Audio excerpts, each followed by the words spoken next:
안녕하세요. 보만의사 김용진입니다. 난치성 원형탈모 치료 사례로부터 배운다.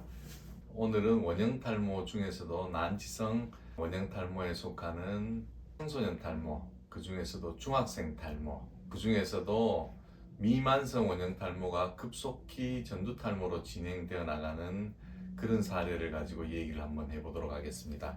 미만성 원형탈모는 망사형 탈모, 사행성 탈모, 역사행성 탈모와 함께 이 탈모 유형의 70%가 전두탈모로 진행이 된다고 할 만큼 아주 예후가 불량한 그런 유형인데요. 특히 사춘기에 발병한 미만성 원형탈모는 예후가 아주 불량합니다. 그 이유는 원형탈모가 자가면역 질환이기 때문에 그런데 이 자가면역 질환이라는 것은 면역 체계가 건강한 내 몸을 공격하는 것입니다. 우리 몸의 면역 체계는 군대 조직과 같아서 외부에 나쁜 사기나 병균이 들어왔을 때 공격하는데 이 면역 체계는 사춘기를 넘어서서 성인으로 이행될 때 완성이 됩니다. 그런데 그 이전에 발병한 자가면역성 질환들은 군대 조직이 체전열을 정비하기 전에 문제가 발생했기 때문에 난치로 진행되는 경우가 굉장히 많습니다. 하지만 이 학생처럼 조기에만 발견이 되고 적절한 치료가 진행이 되었을 때는 빠른 속도로 완치가 될 수 있고, 그리고 12년이 지난 2026년 2월 현재까지도 재발하지 않고 있는 아주 모범적인 사례이기 때문에 가져와 봤습니다. 이 환자는 15세의 여학생입니다. 중학교 졸업을 앞두고 있는 예비 고1일 때 원형탈모가 발병한 학생인데 동네 피부과에서 스테로이드 주사를 맞고 두피가 함몰이 되죠. 그리고는 바로 저희 한의원을 찾은 경우입니다. 흔히들 원형탈모는 극단적인 스트레스가 원인이라고 하는데 소아청소년 원형탈모의 경우에는 어떠한 스트레스 유형들이 있는지를 이 아이를 통해서 한번 살펴보도록 하려고 합니다. 이 학생의 스트레스 요인을 보면 학업에 대한 스트레스가 굉장히 심했던 경우입니다.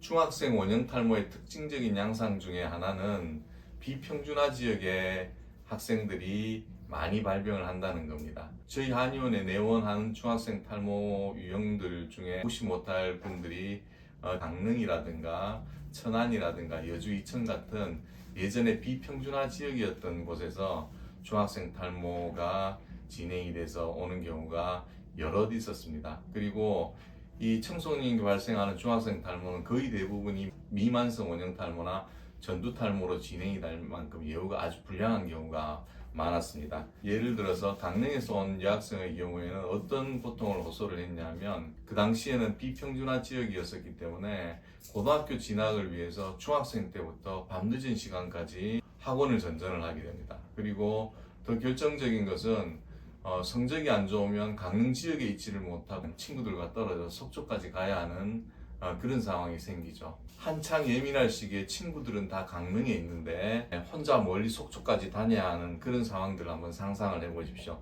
그게 사춘기 여자아이에게 주는 부담과 충격이 얼마나 컸겠습니까?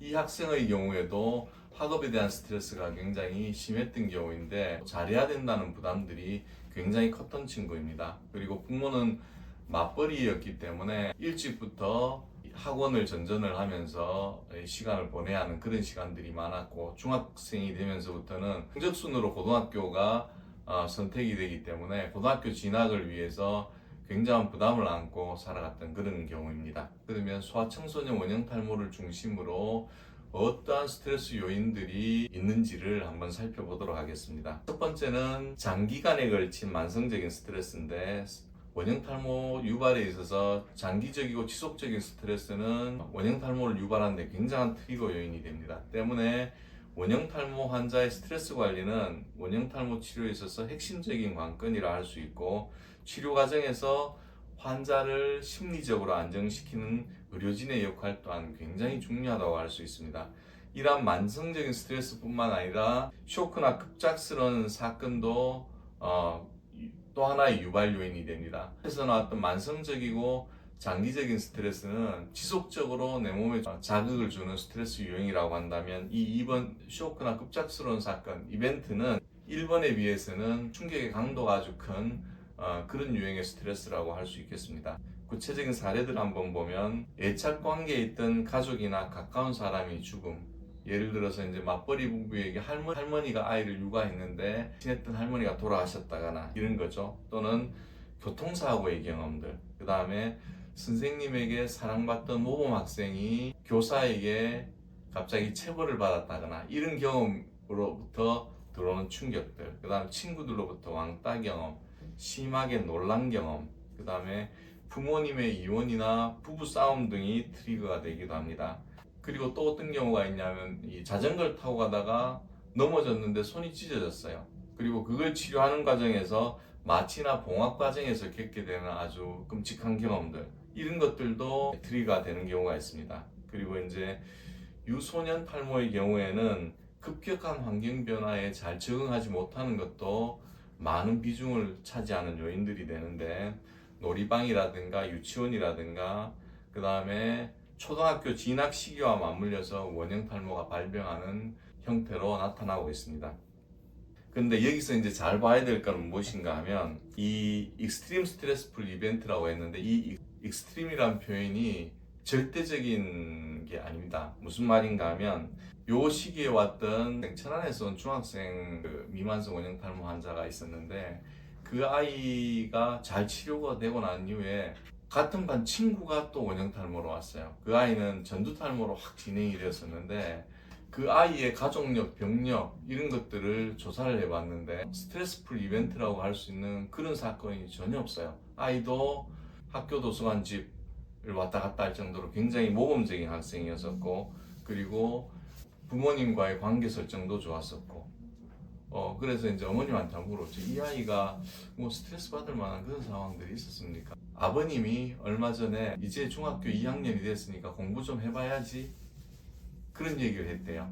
근데 그 얘기는 부모라면 누구나 할 수 있는 얘기 아닙니까? 근데 그 얘기가 과연 이 원형 탈모를 유발할 만한 트리거가 될 수 있는가? 믿겨지지 않겠지만 대답은 될 수 있다는 겁니다. 그리고 부모가 되어가지고 그 정도 얘기도 할 수 없나? 그것도 아니죠. 할 수 있습니다. 근데 여기서 잘 보아야 될 것은, 지금은 아니지만 비평준화 지역에서 학교를 다니고 있던 아이에게 중학교 2학년이 되고 고등학교 입시를 준비하는 과정들이 주어지는 이 부담은, 아이가 내색을 하든 내색을 하지 않든 아이 몸이 겪게 되는 부담은 굉장히 크다는 겁니다. 그런데 이제 이런 질문을 할 수 있죠. 그럼 그 지역에 사는 모든 아이들에게 원형 탈모가 오는가? 그건 아니죠. 아주 극소수의 경우입니다. 그 얘기는 뭐냐면, 똑같은 외적인 상황이라 할지라도 그 스트레스를 받아안는 아이의 스트레스에 대한 감수성이라든가 그 아이가 겪게 되는 신체적인 심리적인 조건들, 이런 것들을 고려해야 된다는 거죠. 그래서 아빠가 그런 얘기를 해서 유발이 될 수는 있지만, 그게 아니라 하더라도 다른 요인으로도 충분하게 그런 원형 탈모라는 상황이 올 수 있었다는 뜻이기도 합니다. 그래서 이런 상황 때문에 원형 탈모를 연구하는 학자들 사이에서는 스트레스가 원형 탈모의 원인이 아니다라고 주장하는 학자들도 있어요. 그렇지만 제가 보기에는 환자 개인의 신체 상황을 포함해서 주체적인 요인과 심리적인 상태, 그리고 개인의 스트레스에 대한 감수성, 이런 것들이 보다 더 중요한 요인이 아닌가 생각을 합니다. 똑같은 스트레스 상황이나 로드가 주어진다 하더라도 그것에 대해서 개인의 주체적인 역량에 따라서 문제가 생길 수도 있고 생기지 않을 수도 있다는 뜻이죠. 다시 이 환자로 돌아가 보겠습니다. 첫 내원 당시에 이 환자의 두피와 모발 상태를 보면 단발성 원형 탈모이지만 발병 부위가 귀 위쪽으로 굉장히 안 좋은 부위입니다. 그리고 모발 탈락이 굉장히 심한 상태였는데 견인 검사를 통해서 당겼을 때 모발이 한 움큼씩 빠지는 그런 상황이었었고, 끊긴 모발과 심한 소양감이 있는 등 급성기의 전형적인 반응을 보여주고 있습니다. 견인 검사는 원형 탈모의 예후를 진단하는데 상당히 중요한 의미를 지니고 있는 그런 검사인데, 이 정도로 모발 탈락이 될 정도면 급속하게 진행될 수 있다는 걸 환자나 부모님한테 말씀을 드렸죠. 아니나 다를까 한 달여 만에 미만성 원형 탈모로 전체적인 수치 줄어드는 그런 형태로 진행이 되었고, 3개월 만에 전두 탈모로 진행이 되었습니다. 그래서 이 환자의 경우에는 사춘기에 아주 예민한 위치를 고려를 했을 때 저희들이 가발을 쓰는 게 좋겠다라고 이제 권고를 하고 가발을 착용을 하면서 학교 생활을 시작했던 그런 경우입니다. 동반 병력을 보면 이 아이는 두드러기와 함께 10년 이상 된 심한 알레르기성 비염을 지니고 있었어요. 환절기만 되면 재채기, 콧물, 코막힘으로 눈물, 콧물, 범벅이 되고 항히스타민제에 의존을 하고 있었고, 이 아이처럼 비염이나 천식, 아토피, 그 다음에 두드러기도 마찬가지죠. 이런 면역 체계가 불안정한 환자들에게 원형 탈모가 진행이 되면 아주 난치로 진행이 되는 경우가 많습니다. 그래서 이런 경우에는 이 알레르기성 비염을 치료하는 게 굉장히 우선적인 치료 목표가 됩니다. 그 이외에도 생리불순과 척추측만증 같은 걸 동반하고 있었는데, 여성의 생리불순도 중요한 치료 목표가 됩니다. 그 이유는 동의보감이라는 책에 보면 거기에 모발문이라는 챕터가 있어요. 이 모발, 탈모 이런 것들을 다루고 있는 항목인데, 그 챕터의 첫 문장이 어떻게 시작하냐면 발자는 혈지여라, 모발은 혈액이 가는 나머지다, 이런 뜻입니다. 무슨 말인가 하면 인간의 인체는 혈액에 의해서 구석구석이 자양을 받죠. 그리고 그걸 통해서 영양과 에너지가 가는데, 두피나 모발은 생존의 문제에 왔을 때는 우선순위에서 밀리는 조직들이죠. 그래서 이러한 혈액순환이 원활치 못했을 때 이 피부나 두피, 모발은 우선적으로 타격을 받는다는 뜻입니다. 그런데 한의학에서는 여성의 자궁을 혈궁이라 해서 오장육부처럼 혈을 조절하는 장부의 지위를 부여했는데, 생리불순이라든가 생리통, 배란통 이런 것이 있을 경우에는 자궁의 기능을 도와서 우선적으로 치료를 하게 됩니다. 그 다음 척추측만증의 경우도 굉장히 중요한데, 이 학생처럼 척추측만증이나 골반의 비대칭, 그 다음에 잘 보시면 어깨 높이도 좌우가 많이 다르죠. 이런 경우가 있을 때는 상하로 두항부로 가는 기혈순환에 장애가 생기기 때문에 이를 치료해 주었을 경우에 치료가 훨씬 빨라집니다. 이런 경우에 추나라든가 의학적 절운동이라든가 침 같은 것을 통해서 척추나 골격을 바로잡고 두피나 모발로 가는 기혈순환을 도와주게 됩니다. 사진을 보시면 좌측 어깨가 굉장히 거상되어 있고, 그 다음에 좌우측 골반의 높이나 힙 라인이 비대칭이라는 걸 알 수 있죠. 그리고 이 우측의 치료가 끝날 때쯤 사진을 보면 어깨 라인이나 골반 구조, 그리고 척추 구조가 대칭 구조로 바뀌어 있음을 확인할 수 있습니다. 척추 측만증, 그 다음에 흉추 후만, 거북등이라 그러죠. 등 있고 부정한 거, 그 다음에 일자모, 그 다음에 좌우 어깨가 불균형한 것들, 골반 비대칭, 이와 같은 인체 구조의 불균형을 잡아주면 상하로 소통되는, 특히 두항부로 가는 기혈순환이 원활해지면서 치료의 한층 속도를 내게 됩니다. 바로 몸의 균형을 잡아주고 몸을 치료해주면 모발은 따라오게 되어 있거든요. 이 학생의 경우를 보면 탈모 부위가 귀 뒤쪽이라는 것, 급속하게 전두 탈모로 진행이 되었다는 것, 그리고 알레르기성 비염을 동반하고 있다는 것, 그 다음에 청소년기에 발병을 했다는 것, 그 다음 스테로이드로 인한 두피 함몰이 있었다는 것, 난치로 진행될 가능성 10가지 중에서 5가지를 가지고 있는 그런 경우인데, 조기 치료 덕분에 불과 7개월, 11일 만에 빠르게 완치가 된 경우입니다. 초기 DB 사진을 보면 끊긴 모발들이 보이죠. 2주 만에 진행된 원형 탈모치고는 탈모반이 좀 큰 편인데 끊긴 모발도 보이고, 그리고 탈모가 없는 부위에는 각질이 굉장히 많습니다. 두피 환경이 굉장히 안 좋은 상태인데 치료 이후 상태와 비교를 해보면 두피 상태가 차이가 많이 나죠. 이렇게 두피 환경이 안 좋을 때도 예후가 좀 많이 안 좋더라고요. 치료 경과를 보면 발병한 지 한 달여가 지나면서 한 개뿐이던 탈모반이 급속하게 퍼집니다. 미만성 원형 탈모, 알로페시아 디퓨지아라고 하는데, 원래 원형 탈모는 선명한 탈모반을 특징으로 하는데, 이 미만성 원형 탈모는 안개처럼 머리 전체에 모발 탈락이 일어나는 경우고, 이렇게 한 달 만에 미만성 원형 탈모로 진행이 되는 경우에는 거의 100% 전두 탈모로 진행이 된다고 봐야 됩니다. 아니나 다를까 2달이 조금 지나가면서 전두 탈모로 진행이 되는데, 이럴 경우에는 환자가 사춘기 아주 예민한 상태이기 때문에 이 진행 상황에 대해서 환자와 가족들과 공유를 하고 거기에 대한 대비를 해야 됩니다. 환자가 겪게 되는 심적인 부담이 굉장히 크거든요. 근데 다행인 것은 2달여 지나가면서 전두 탈모로 진행이 되지만 앞머리를 중심으로 신생모가 보이기 시작을 합니다. 그리고 여기서 또 주목해야 될 부분은 초기에 발병을 했던 이 귀 위쪽에 있는 탈모반인데, 이 탈모반은 스테로이드 주사로 인해서 생긴 두피 함몰 부위인데, 보통 원형 탈모가 치료가 될 때는 탈모가 먼저 진행이 됐던 부위에는 모발이 먼저 올라오게 됩니다. 근데 유독 이 두피 한 머리 있는 부위에는 모발이 굉장히 늦게 올라갑니다. 심지어는 영구 탈모로 진행이 되는 경우도 여럿 있었습니다. 7월달 사진을 보면 요 두피 한 머리 있었던 부위에 아직도 탈모반이 조금 있는 게 보이죠. 거의 머리 전체에 이제 모발이 다 올라왔는데도 초기에 생겼던 스테로이드 맞은 부위는 안 올라오고 있습니다. 이런 두피 함몰 부위에 모발이 올라오게 하는데도 약침이 굉장히 큰 역할을 하게 됩니다. 이 친구의 경우 7개월 10여일 정도 이제 치료가 종료가 되었고, 얼마 전에 이제 어머님하고 통화를 해봤었는데 12년이 지난 지금 상태도 아주 건강하게 사회생활을 열심히 잘하고 있다는 얘기를 들었습니다. 원형 탈모의 유발 요인이 되는 스트레스와 관련해서 마지막으로 한 가지 더 얘기하려고 합니다. 서양의학에서는 원형 탈모를 사이코더마톨로지라는 학문 영역으로 분류를 하고 있습니다. 정신피부학이라는 뜻인데 정신건강과 피부질환 사이의 연관관계를 다루는 그런 학문 영역입니다. 이 사이코더마톨로지는 모두 세 가지의 종류로 나누어져 있는데, 첫 번째는 피부질환이 실제하지만 스트레스나 정서적인 상태에 의해서 증상이 생기거나 급격히 악화되는 그런 경우, 정신신체적 질환이라고 하는데, 이 경우에 아토피라든가 건선이라든가 여드름, 두드러기, 원형 탈모 같은 이런 질환군이 속해 있는 첫 번째 그룹.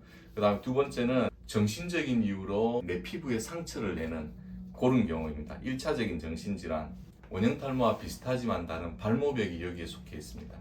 그 다음 세 번째는 2차적 정신질환적 피부질환이라 그래서 만성적인 피부질환으로 생기는 외모 변화 때문에 역으로 정신적인 고통을 겪게 되는 경우, 예를 들어서 심한 여드름이 있다거나 아니면 백반증이라고 있죠. 이것도 자가면역 질환인데 피부의 부분이 멜라닌 색소가 이제 빠져나가면서 허옇게 변해나가는 그런 질환들. 그 다음에 화상 흉터가 심해가지고 사회적으로 대인기피증이라든가 우울이나 불안장애 같은 이런 것들이 생기는 경우, 이 원형 탈모의 경우에는 이 정신피부학의 첫 번째 유형과 세 번째 유형 모두에 속해 있는 그런 질환입니다.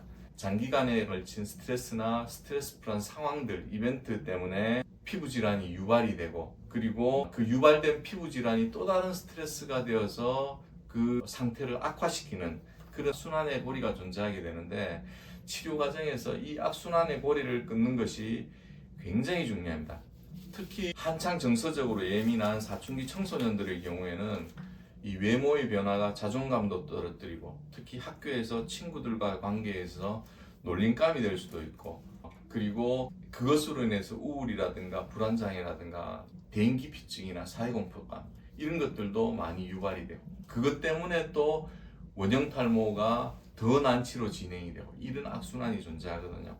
그렇기 때문에 이러한 원형 탈모의 성격을 부모님이나 선생님이 꼭 알아가지고 대인관계에 있어서 이 선생님들이 방패막이가 될 수 있어야 됩니다.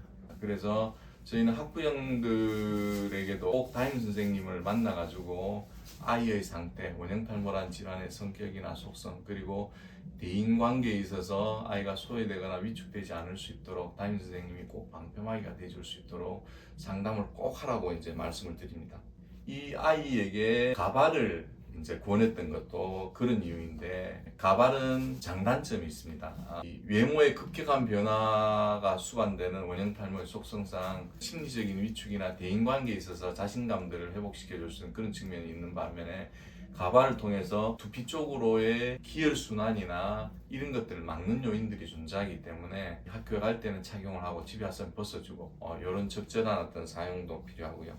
이 원형 탈모의 이런 속성 때문에 탈모로 인한 이런 스트레스가 극복이지 못하면 원형 탈모의 상황들을 굉장히 악화시킬 수 있기 때문에, 의료진은 단순히 원형 탈모를 치료하는 것뿐만 아니라 이 스트레스에 대해서 어떻게 중재할 것인가에 대한 고민과 적극적인 방안들이 필요합니다. 그리고 이런 경우에 가발은 환자가 심리적인 안정을 찾는데 굉장히 유효한 수단이 될 수 있습니다. 오늘은 원형 탈모 환자들, 특히 심적으로 예민할 수밖에 없는 소아청소년 원형 탈모 환자들의 유발 요인으로서 스트레스 요인을 중심으로 얘기를 해봤고, 이 스트레스 요인들을 어떻게 관리할 것인가 라는 게 원형 탈모 치료에 있어서 굉장히 중요하다는 말씀을 드립니다. 그리고 이 중학생 원형탈모 환자처럼 아무리 난치 환자라 하더라도 조기에 발견이 되고 적절히만 치료를 시작을 한다면 아주 수월하게 완치되고, 그리고 원형탈모가 재발이 잦은 질환이라고 하지만